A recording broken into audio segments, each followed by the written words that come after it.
But that in and of itself is an entertaining thing that would potentially bring people to this area to be able to observe, even if you're not participating yourself. Not quite as entertaining as it is at Cooper Landing. So I love the idea of this, this bridgehead plaza down there by, where the RV park is right now.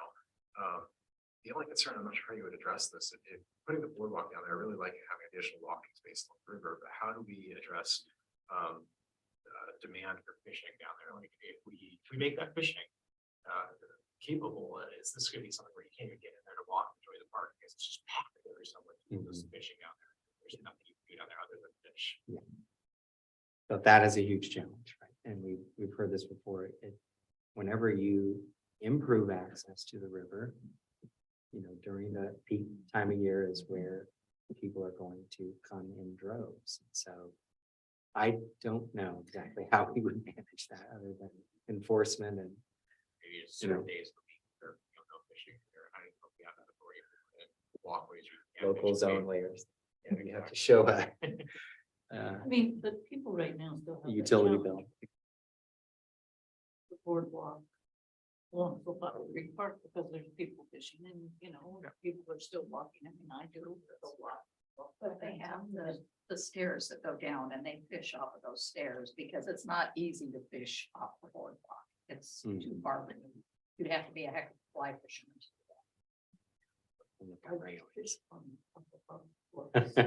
And I was fly fishing and I caught a really nice fish. We'll have to video you in your fishing style. So people want you to show them. So the other idea is then thinking about how we can connect these two bookend public gathering spaces. And we have boardwalks today on sort of either end. And we have these uplands between Lover's Lane and Fern Circle and the DOT drainage basin. So it's all sort of upland area. It is private ownership, but the condition lends itself to having a ledge. And maybe there's an opportunity through discussions with property owners about extending the trail line as a connection between Saldana Creek Park in the uplands area down near the water's edge of the Hinkle property. And just thinking what might fit in there in some instances, maybe just a multi-use trail near the bluff. Maybe there's opportunities for overlooks where these streets intersect, like a turn circle or at Lover's Lane. Those would be, potential sort of overlooks that would intersect with the trail and be a great way to connect to the routes that bring people to the district, but also then get you to the water. And so we want to ask this question directly. Should we continue to pursue the Riverfront Trail to connect these public gatherings? Absolutely. Okay, that's what we're hoping, that there's support for that. That was the main thing I've been selling people on as part of this project. Is a lot of people want to see activity from that bridge down to the park.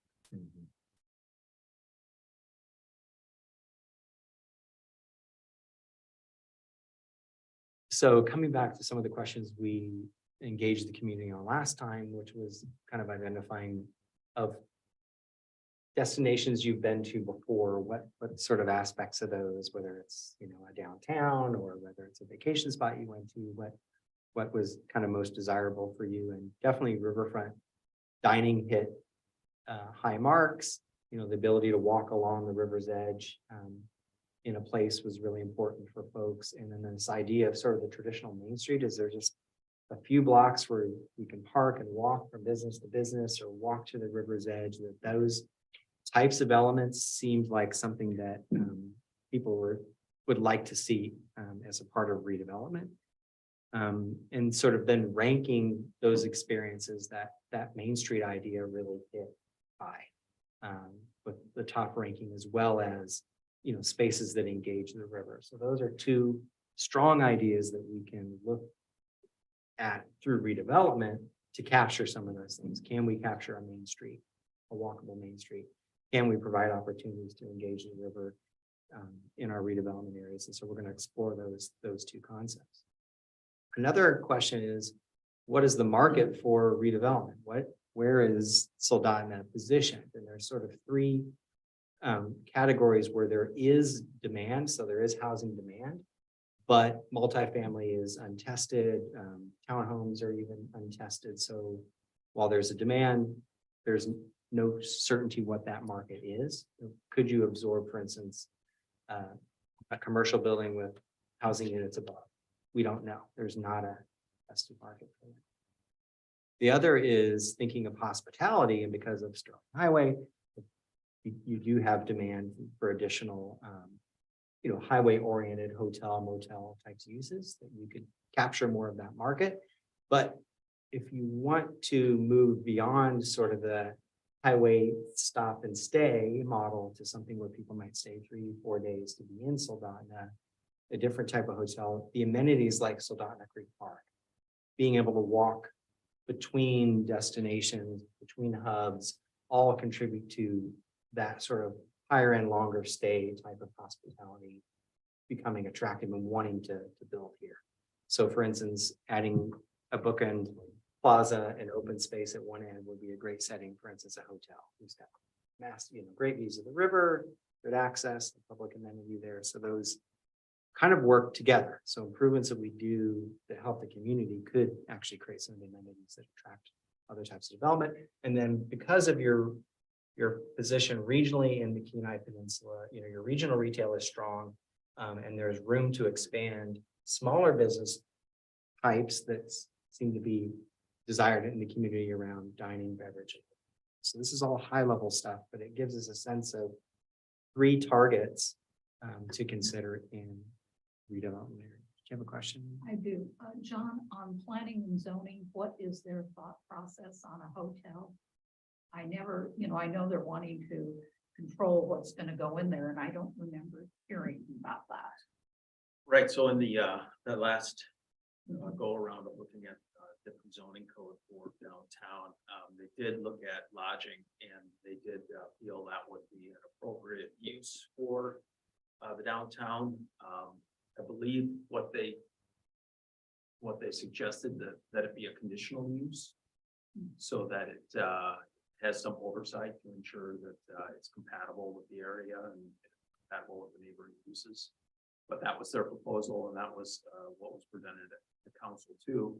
At that point, or at this point, that's still on hold until this project is completed, and we have a better feel for what's needed, what's needed, what's not needed, what specific areas we want to address. So right now we're just on hold to see how this process. So given the success of Soldotna Creek Park, and in particular, I mentioned this, the Wednesday market, the farmers market, there really does seem to be, kind of a burgeoning dining food scene. That's the thing that keeps popping up more and more.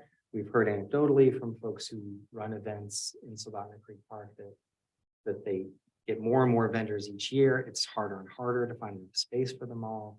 That in some instances, vendors have transitioned into brick and mortar type buildings. And so thinking about that, not only the location of Soldotna Creek Park is important for food and dining and that aspect of community, but also thinking about the public market as a type of facility that might go into the adjacent to Soldotna Creek Park, or maybe it would fit well in redevelopment on the other end with this other bookend public space. So we want to explore sort of where a public market might fit into either one of these locations.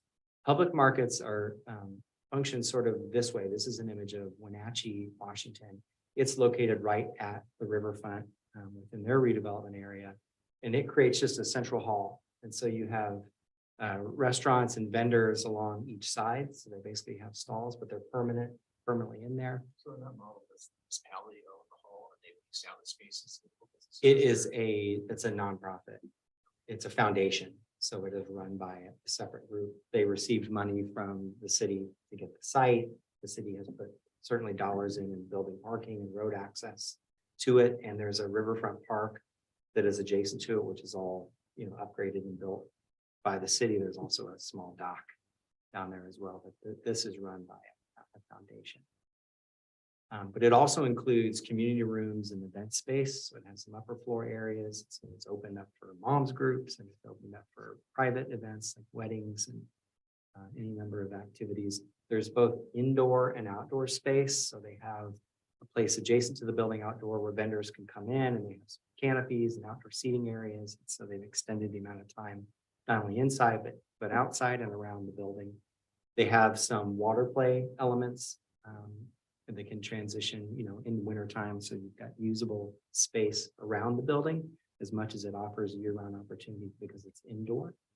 And so one of the questions we're curious from the community perspective is the public market, and does that seem like a valuable asset to consider?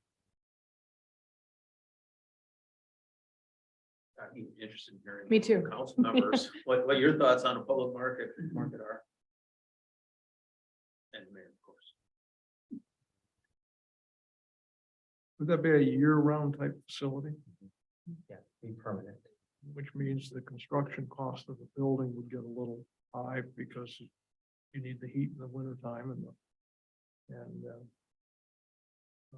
sidewalk maintenance and things like that.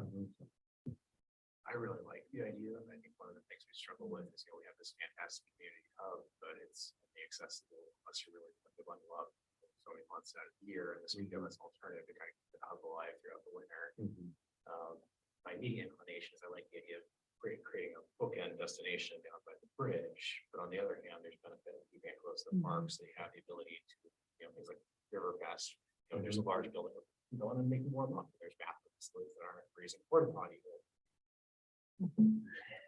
It's That we've created a bit of a conundrum. Two locations. That and the parking issue, if you put it down at the other end, you'd have to create a whole new parking issue down by the bridge, especially for the winter time.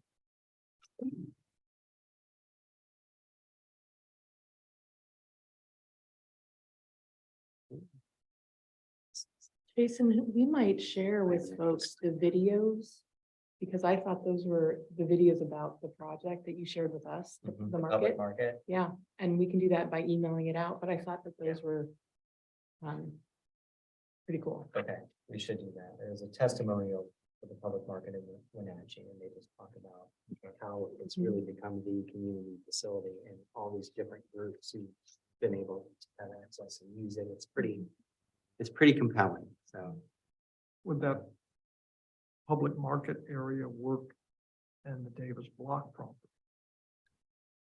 possibly we're gonna look at a loose rendering of what that might be. But yes, I think that's something definitely worth exploring because of the depth of the hole and being able to create a multi-story building.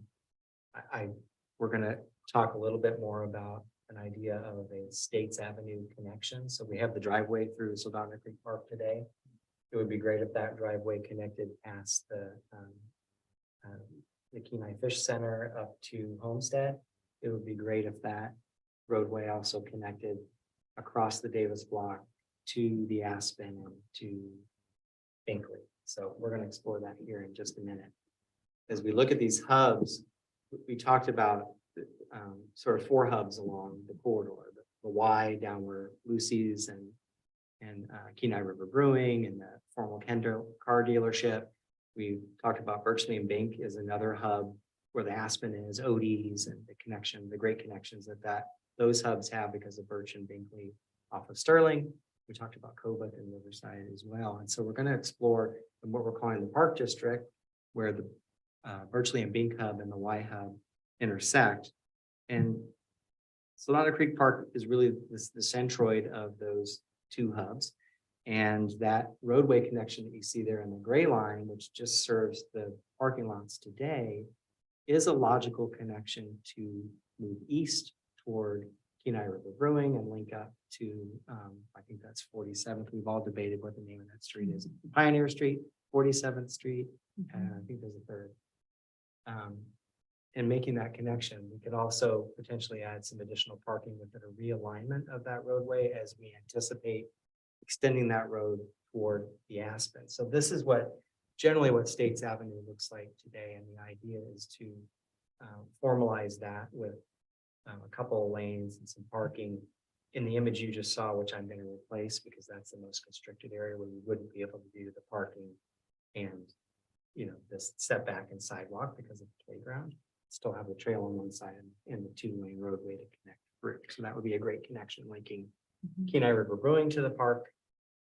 I was just gonna add, many years ago when the watershed forum lease was new, there was concern about through traffic, but we do already have the right of way on 47th Street that really terminates right at the edge of our property. And my observation, at least like last summer as an example, is that this now is a very well-known throughway where on foot traffic, people are, parking over near the bookstore, or the, I park at brewery, Walgreens and walk and then walking that other way. So I think it's worth re-asking ourselves and, our relationship with the Watershed Forum, whether a more formal established connection could be beneficial. And we kind of started the seed of that through our ATAP grant, because we did include a formalized pedestrian connection as part of that grant project with DOT. But through this process, it had us questioning whether it should be open to vehicles, expanding that. There's currently a gate here that's often closed during the summer. Is that our gate or is that the watershed forums or just sort of decides? Down here. I think our utility department put that in a while back. And again, that's one of these things that should probably be revisited. So for parking, when we expand Homestead and go up and bring it down, we're gonna still have property up by Kendall Correct. that potentially could be, until another use came along, could be a parking. That would make it easy for people to walk from there down to Forgotten Creek Park. Yeah, And a to be public market. determined. So Yeah. it's available for the city to decide. So as we showed the roadway extending east toward Walgreens, we're also thinking of that roadway continuing across Birch, behind the gas station, across Odie's, between Napa and Aspen to connect with Binkley. And create that full connection, linking those two hubs. Imagine staying at Aspen, you spent the night, you wake up in the morning, you can walk right out the front door to Savannah Creek Park. And there's some benefits to the businesses there today to be better connected to Savannah Creek Park. And there's great access from the highway there. So the idea is this is a local street. This is 2 lanes where we can get it parking on both sides, wide sidewalks on both sides, a continuous connection that links basically Walgreens to the Aspen in the Aspen Center. This is an image of what that space looks like between the Aspen and Napa. Immediately to the left is also the public parking lot. So this would be an area where if you were to park in the public parking lot and walk into the park or to businesses nearby. And so this is a seam of just weaving that 2-lane roadway through that opening that we just saw. So there's some physical room to do that.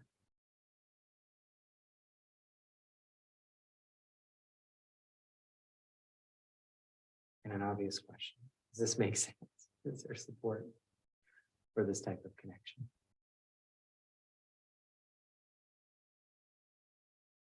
This idea of a public market here is something that we've also explored. And so we've sort of loosely cited a building in the Davis block. So you see the public market there in sort of red as a multi-story building. Birch would extend down toward the water and would turn into that facility. The idea is this would be a multi-level parking structure, could be associated with that building. So you basically have 2 layers of parking, and the upper layer would be at this new States Avenue roadway. So you get the benefit of having access to parking from that as well as going under through a part of it. The side you see on the left where you see looks like surface parking next to the building, that would be the upper deck of the roof of the parking garage. So you have a level below, because it's a deep hole in the Davis block. And then you come up 1 floor and that's, daylighted surface. I doubt we could execute a ramping system between the upper and lower. So likely you would access the lower floor from Birch. and you access the upper floor from this new States Avenue Street. I mean, you could probably put a ramp in there, but in terms of efficiency and more spaces. What do you envision the use of that upper level, the daylighted level? Well, the great thing is because it's right adjacent to the building, you could have spillover space and do activity at, in that area as well. And you have a great view because you're up high over to the river down below. The idea is that in the parking garage, we could terrace down to a plaza area, as we mentioned, sort of near the water's edge. So I think the opportunity to use that space not only for parking, but for events is an opportunity as well. So why would you have State Avenue be a vehicle access, not just the pedestrian bikes and? Well, it's a good question. Part of it is we live in this world today along the corridor where we're constantly going out onto Sterling, over to the next place, and back in. And it feels like we need to break that we can connect businesses more directly. So I think there are some benefit to businesses, but also for walking, biking to connect the hubs. I think given that, driving is still pretty prevalent here, that there would be some value in having an auto as well as, walk and bike. But Well, let's say it's a 2-lane street, but the 1 lane is for bikes only, and it's a 1-way. Just through there on the street. I really like that. Mhm. I really like one lane. So if we do the States Avenue extension east, would that be the main pedestrian pathway between these different bookends, or would you be looking at a pathway along the river that's separate? Because I really like that. Good, because I really like the ability for people to walk with the two bookends without walking along cars. and we want to create a walk bike access along Sterling, and we want to, as much as we can, create it on the riverside too. So there's dual tracks of access along the corridor. We haven't found a new street that can connect all the hubs all the way, partially because of the townhomes are dead in the middle of that. So there's no plan here to move through that property. It doesn't mean it couldn't set up over time, but right now you work with the path of least resistance, and there's plenty to be done and a lot of redevelopment to occur without having that continuous connection. But the edges, it should be. And we're going to look specifically at some improvements to Sterling Highway to make that a stronger connection along the corridor. So the Riverside and Cobra Cubs represent some of the largest opportunities for redevelopment because they're vacant and underutilized property, and of course the great access that those properties get from Sterling Highway. And so we've looked at a couple of different concepts for redevelopment in these two hubs between the Riverside and the Cobra or Lover's Lane. And the first idea is to create this walkable Main Street that we heard is something that is in people's minds. And so connecting the Riverside and the two hubs would be adding a new roadway, 2-lane roadway, parking on both sides, wide sidewalks, and having development then line that Main Street. So think of storefronts on either side, along the stretch of basically that red line that you see between the Blazy Mall and the Hinkle property on the other end. We still have opportunities because of Sterling Highway to add additional commercial development that's highway oriented, facing the highways, benefit all that drive-by traffic and access. And through some additional spur roads that come off that Main Street, we can also engage the river. So thinking of housing or potentially dining or businesses that have river views. So there's a lot of opportunity to not only create that central spine for retail, but also these appendages that get us a little closer to the water and create some unique experiences in the district. And so the Main Street is intended to have this sort of general character. This is, I think we're all somewhat familiar with the Main Street. And as we think about uses in the Gary Hinkle property, because of the great views and its proximity to the water, really could become sort of this kind of shopping dining destination. And it might be a good location for a newer hotel, for instance, that's oriented to this plaza area that we talked about as one of the bookends in the Riverside hub. We would anticipate that Main Street would have retail on both sides, as I mentioned, but as we move further to the east, thinking about introducing housing as something new to the district might be an opportunity because that area has great views to the river, where you can aggregate and have a number of townhomes or people living above storefronts. You begin to create a neighborhood, becomes more attractive for people who want to live in this area because they're living with other people. It expands the activity in the district. So we think as a complement to the commercial hub, housing could play a good role here. And, I mentioned the hotel as a potential land use type. Would it be possible in the commercial or zoning discussion, we're gonna consider putting housing in this district? That we could, we obviously want majority of housing in this area. We want to try to build small business activity. We maybe have a zoning code that says if you're gonna build housing, it has to be housing that's above leasable retail space. We can do that. We can also think about housing perhaps more on the interior of these spaces so that the businesses are lining the streets with, housing above, but also opportunities for housing behind. Sure. So yeah, absolutely it's possible. I thought it was interesting too, our internal discussion about having enough housing so that it feels intentional and it feels like a neighborhood versus maybe, and that would be part of the strategy redevelopment wise, if this is one of the goals versus kind of currently what we have is it feels a little bit separate and random. And so it, especially in a commercial setting, that might feel a bit off versus, being real intentional about where the commercial is versus where the housing is and how much is the right amount. What's also useful about the housing hub is it creates a safer environment in the evening when people aren't shopping there, they have eyes on the street and there's that benefit. as well.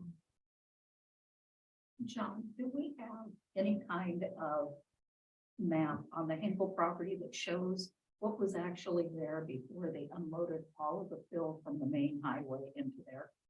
Because it was when Villages had it and there was, there were steep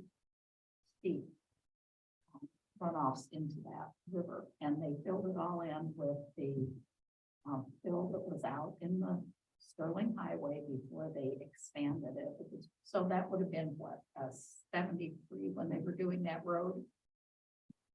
Because there was not that much usable property at that time. And then, that was before all of those things had to be done.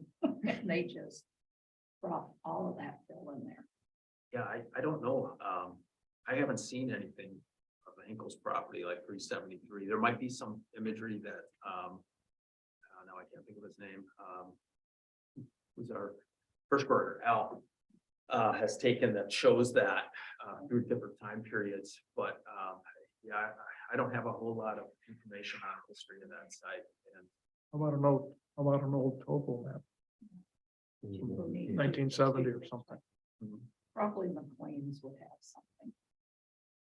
But I think that's real important because I don't think any hotel could be built unless it was closer to the Sterling Highway and back almost to the bunkhouse or whatever it's called now, the catch. The catch. Yeah. Yeah, this one here is in a part of where the anglers is today, as you mentioned, some of this further west.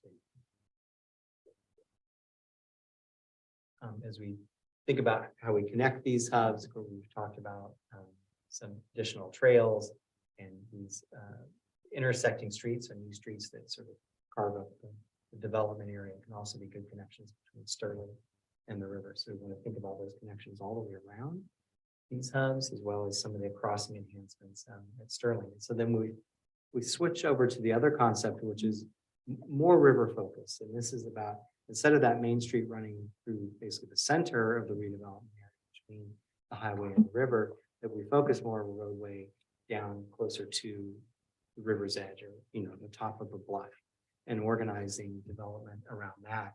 This concept puts the public market at the Hinkle property and at the bridgehead. And so uses that as an anchor then for development that's oriented to the river. So you see where new development would occur along this new street. This is White Horse in Yukon, where they have a river street, so they have a park and the river on the right-hand side that you see here, and storefronts and buildings in front and line that roadway. In some instances, they have buildings on both sides of the street, and then the backs of the buildings face the river. And so the idea is that the river road might fit in to our study area like this. Again, 2 lanes, traffic, sidewalks, buildings on one side, river view on the other. And the land uses then thinking around the river street at the river's edge. Wow, what an amazing setting for, you know, a shopping, dining destination on it, sort of the elbow of that street with plaza and market as an anchor to really attract people into the district. More uses, development of oversight dining options. Mhm. One question I had, is there a reason why we would have to market there or Riverside development option? I mean, is there any reason that Riverside opened instead of the plaza and Correct. bought them Yeah. there? This was just thinking about what the opportunity of a public market on either end might do. But if this public market weren't here, this setting is so, you know, it's so stunning that I think as a destination, it's going to be that, because it's in the bend of the river and its proximity and its view from Sterling Highway. I mean, we all know how captivating this property is in either direction. Coming into the project. Restaurant that's mostly for 6 people. What kind of parking do you need? You would need about 20 spaces. Remember right, we're one space for 3 seats. And that would potentially be updated in a code change if on-street parking were provided as part of that infrastructure improvements. So we would relook at those standards and accommodate some additional public parking or on-street parking. One of the things I do like about the public market in this location is Jason indicated that it acts as an anchor for future development. It becomes the kind of the seed for future growth. Whereas I feel kind of on the other side, with Solana Creek Park, we've already got that seed, we've already got that activity. But I think it would be successful in your location. It's just a matter of figuring out where it's best, fit. Parking will be one of the biggest challenges on this site. Because you're not gonna be able to park it on the public market. So finding a larger reserve. Necessary. You see some parking there. Again, introducing housing, as we mentioned before, is the extension of River Street, great views.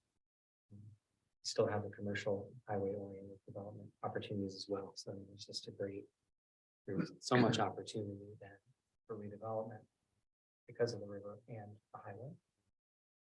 Again, thinking about those connections on both sides. And we're curious, does one development feel better than the other?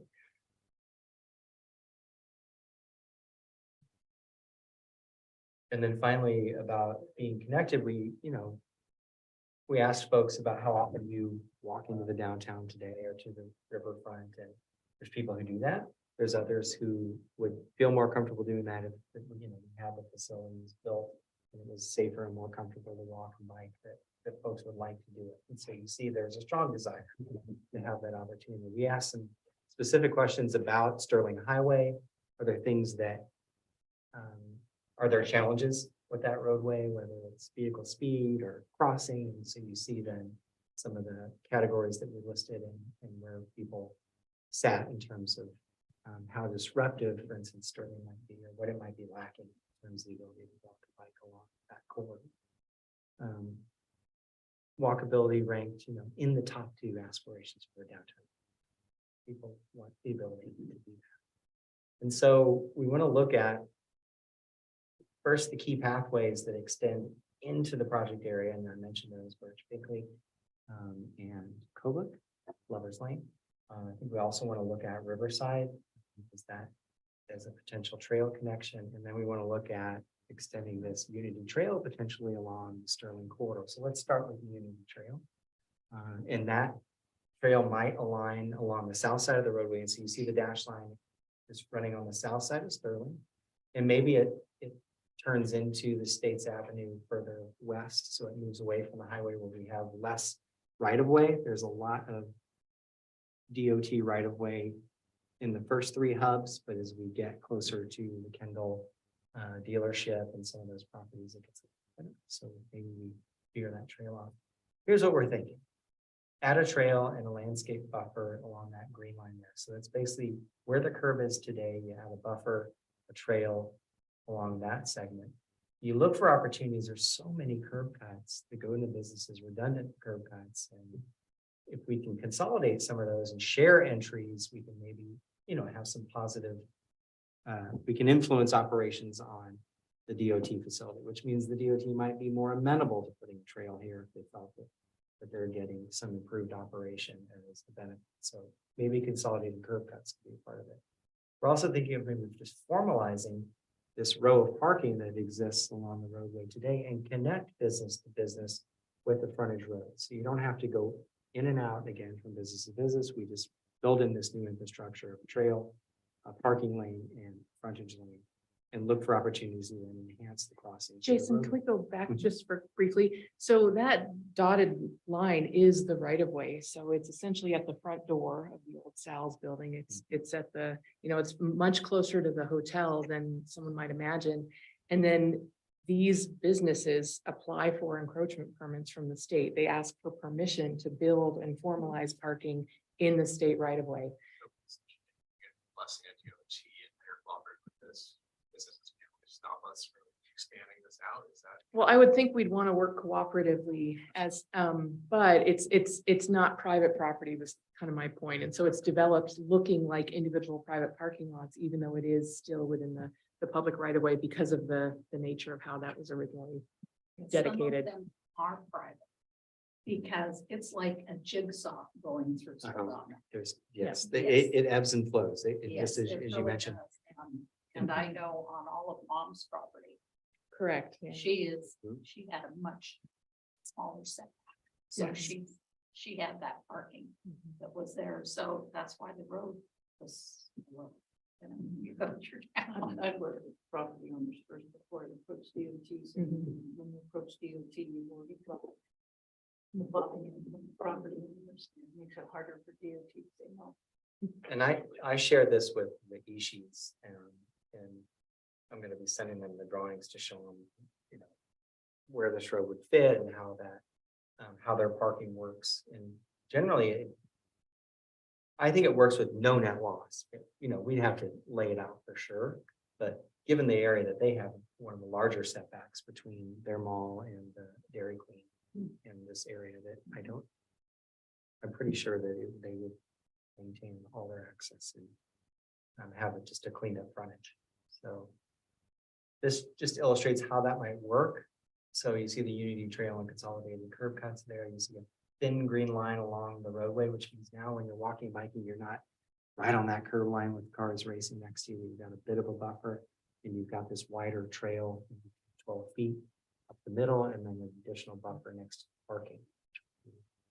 Front loaded that you see there continuing to cross, and the properties that are connected, it's frontage road. So the curb cuts and additional consolidated and frontage road, maybe there's a benefit here for businesses. Maybe there's some operational benefits for the highway, and clearly there'd be a benefit to walking and biking along the corridor.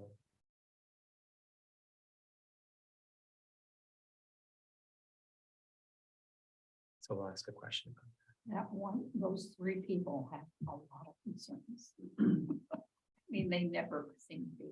Oh, happy. these, you mean our dry run? Yeah. They're always angry. that.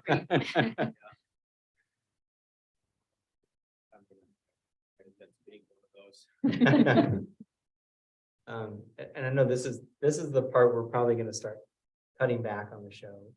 Because we're sort of the steam of looking at the redevelopment is fading here, but I did just want to talk about some extending these connections that already exist today and the importance of just improving some of these conditions so that once you've crossed Sterling Highway, improving these roadways that extend to the river might just be a benefit for folks today.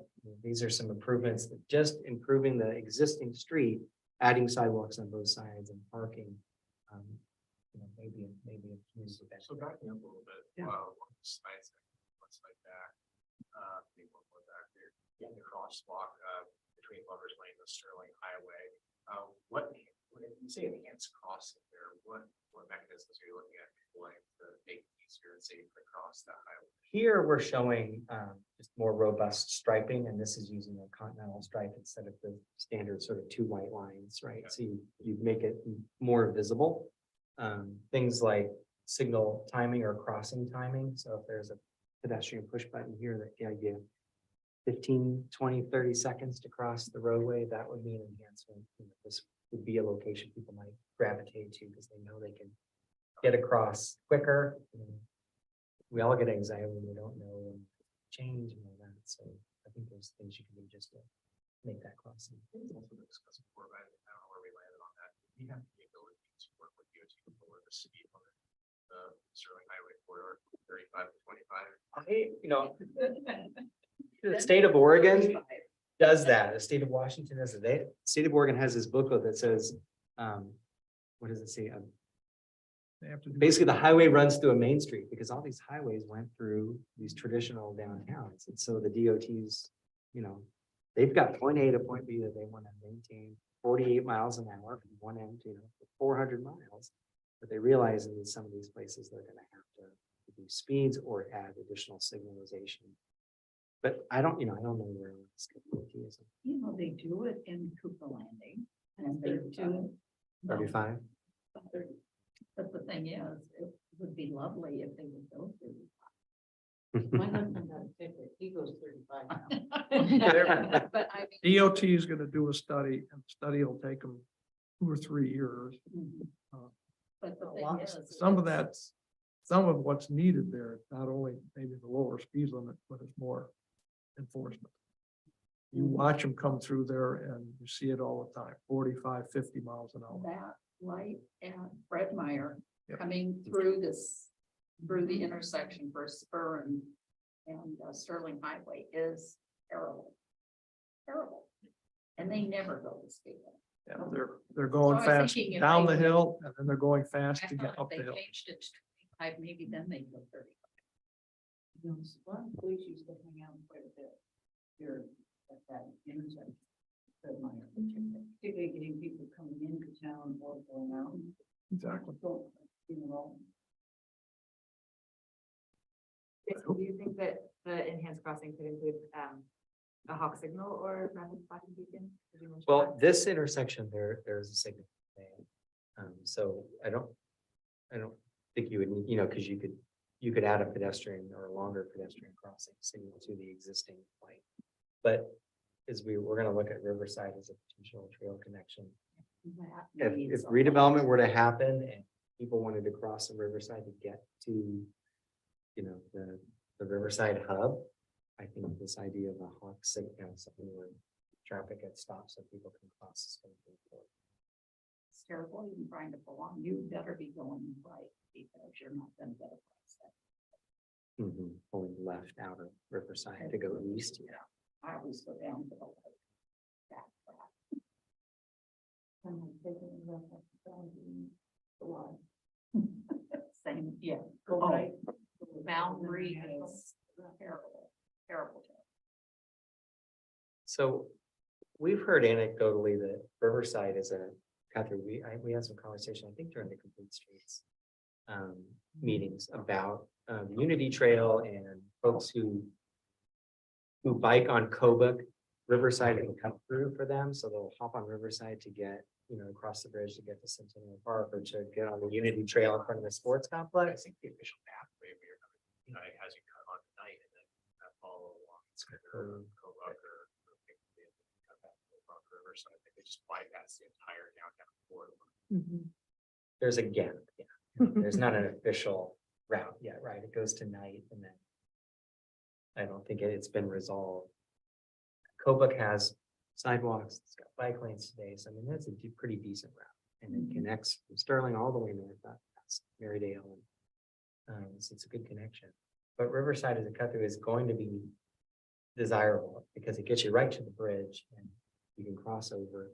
And so, looking at what's there today, and a sidewalk was added on one side, but maybe there's an opportunity to expand that and add an additional off-street bikeway to where that sidewalk is. So you've got a 5-foot sidewalk today, you add an additional 10 feet, you stripe it for bikers and walkers, and you just create a path along one side of Riverside. That may be one option to consider. What is the setback along that road? On the riverside, or is that? That's property a- belong to the landowners? That's a mix there of commercial and residential. So the first part adjacent to the Sterling is commercial, so there really isn't a setback requirement. But the residential, it would be a 20-foot setback in most cases. So what's the width of the right of way there? Right away, 60 I believe it's feet. 60.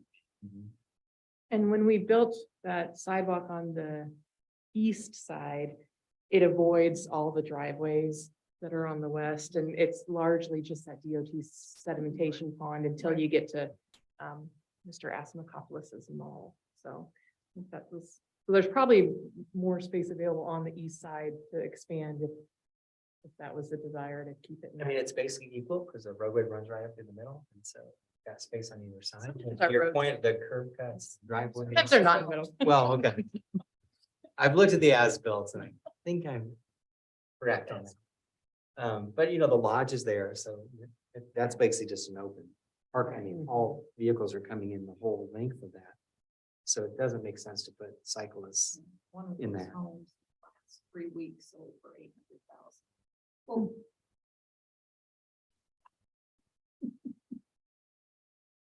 Pocket change from Portland, right?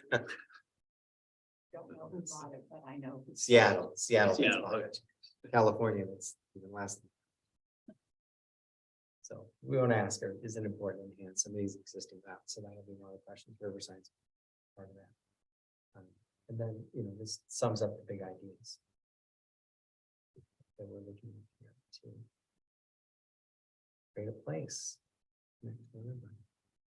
And that's it. Then we break into stations. And so each one of these topics, the preliminary concepts, road connections, we have boards then showing more detail. Precedents, which is- Any red flags? In what you're seeing?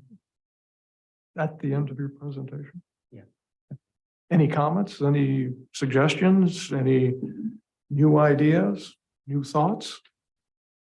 Yeah, if there's anything that really stands out to you that you think, boy, this is not gonna work, or this really would work, or this concept needs more explanation or more definition, those kinds of things would be really helpful to us to not only guide our future concepts, but also for our meeting tonight. If we're missing things that aren't tracking with you, we definitely want to hear about it. I think one comment I'll just add that I think we should remind every opportunity we have is that this is the master planning ideas are intended to be a partnership with landowners, and that none of this occurs without the landowners wanting it to occur.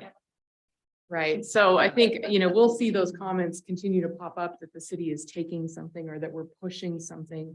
And I think as much as we can inform or remind people that that's not what's going to occur or intended to occur, it would be helpful, because ultimately what we hope is that there's value added that the landowners themselves decide, let's try and make this work together for their own interests to be better served. So That was the crux of my conversation with the Ishis. They're like, what's the city want to do here? And I said, they don't have a to-do thing yet. We're just trying to figure out. Can we benefit existing, can we create more value along the Sterling Highway corridor? Can we create more value along the Kenai River? That should have benefits. There should be community benefits associated with that, but there also should be benefits to the property. And clearly, a lot of that area is being underutilized, and what the city can help negotiate is, we have multiple property owners, but is there a roadway connection that generally works for multiple people? Can the city help plan or even help finance that? That's a major infrastructure project that, as I talk to some property owners, they don't have the capital to put new roadways through, they want to attach to existing roadways, whether it's on the highway or whether it's Lover's Lane, for instance. And so, even the idea of additional infrastructure seems like a burden or something is off the table. But if property to property owner were to agree, this has benefit, if the city, maybe do capital improvement plan, could build 200 feet of roadway to make the connection, then I think we've built some synergy here and hopefully paths to do something. And that would be something the city might be focused on. So not buying property. Well, I like everything I've seen. If we can always tweak it a little bit more. And more input we get from this evening's meeting that you have will help tweak that. Some of I think it's State Street that you mentioned. Wouldn't be surprised if a lot of those landowners along that don't even realize there is a right of way there. I never realized there was a right of way there. I always thought that was their. I always thought it was their property. There is a Right piece, next to a it. piece of it, right? Now, I knew about the right of way on the Sterling Highway. I've heard that one Right. for a long time, but the State Street one, something that you said, I'm gonna bet a lot of people around here don't know anything about that. That's how you used to get to Mullins cabin. So, anything else to add? This has been fantastic. It's really exciting to see these preliminary designs, just the potential that we have here. I guess my feedback, top takeaways is I stand by that. I think Riverside trail development is my #1 priority, and that's one thing I've heard from most of the people I've talked to as well. I also really like the idea of building some kind of market building that we can use as a community hub year round. I like John's point about having something at the other end as a bookend, so you have a destination between the two parts, but I really think parking there is going to be a barrier, and I don't think there's a good solution for that. So that end, I would support putting it in Davis block property, and I love the fact we can do light here, as you have parking below and shop space above. I still want to see some kind of hub destination down on the other end by the river, and I think having that plaza design down there, I think that, even if there's no building, people are going to go there just for the view. It's amazing. But even if it's just a plaza, I think parking is still going to be an issue just for that. Because a lot of people are going to want to park there, and they're going to fish in the summer. I'm scared that whether it be Main Street or the River Street development that we do there at Marshall Park, that is going to be packed with people willing to fish here in the summer. So that's something we're really going to have to consider carefully. I'm kind of on the fence between the Main Street approach or the River Street approach. I can see either one being successful. My inclination is to go with the River Street approach and not do the market out there again, doing the plaza and the fish walk, but I could go either way on that one. I love the fact that you guys have gone one step further on the walkability and tried to design a separated pathway up by the highway, so you can, let's go park it, it's a lot of big park, let's walk the whole loop and shop on the way, and I can see that being a really cool destination activity for our city, so I thank you for that consideration. Thanks. I have one suggestion also. I'm thinking of it. Could we possibly get your presentation there emailed to the council members that weren't able to attend today? And possibly these documents also. Yes. And that's a good opportunity to remind people also at the project website, which is soldotnariverfront.org. We have past presentations as well, so people can link to the videos even from the first engagement, open houses and work sessions. And that'll be another place we can add these videos as well. Well, thank you. Anything else? Appreciate it. Thank you very much. And that meeting tonight is at 6 o'clock at the Sports Center, and it'll go until it's over with, or you have a set time to end it. Yes. Thank you very much for your presentation.